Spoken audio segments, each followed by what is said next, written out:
دلی کی جامع مسجد کی سیڑھیوں پہ ایک مانگنے والا بیٹھا ہے.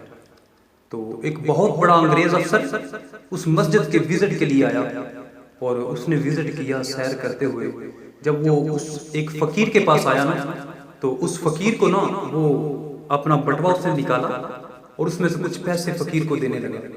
جب اس نے کچھ پیسے فقیر کو دیے تو جب پرس وہ اپنا جیب میں ڈالنے لگا تو اس کا پرس کہیں سے گر گیا.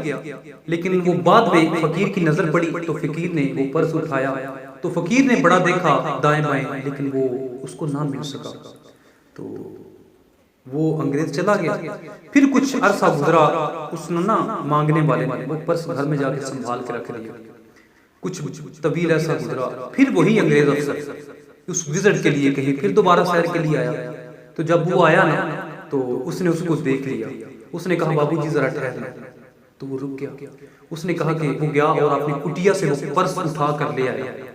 تو اس میں جتنی رقم تھی اس کی جو چیز تھی سب کچھ اس میں موجود تھا.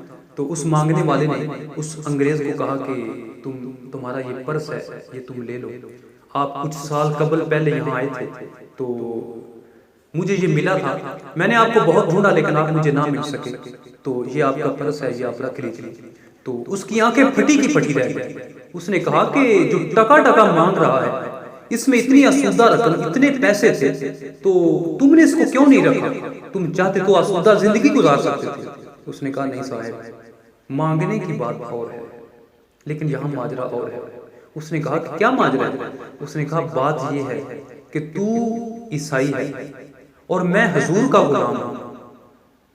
تو عیسائی ہے میں حضور کا غلام ہوں. اس نے کہا کہ مانگنے کی بات اور ہے لیکن یہاں تو بات اور ہے. اس نے کہا قیامت کے دن اگر تیرے نبی حضرت عیسیٰ علیہ السلام نے میرے نبی کے سامنے سے شکایت کر دی کہ آپ کے امتی نے میرے امتی کا پرس چرایا تھا.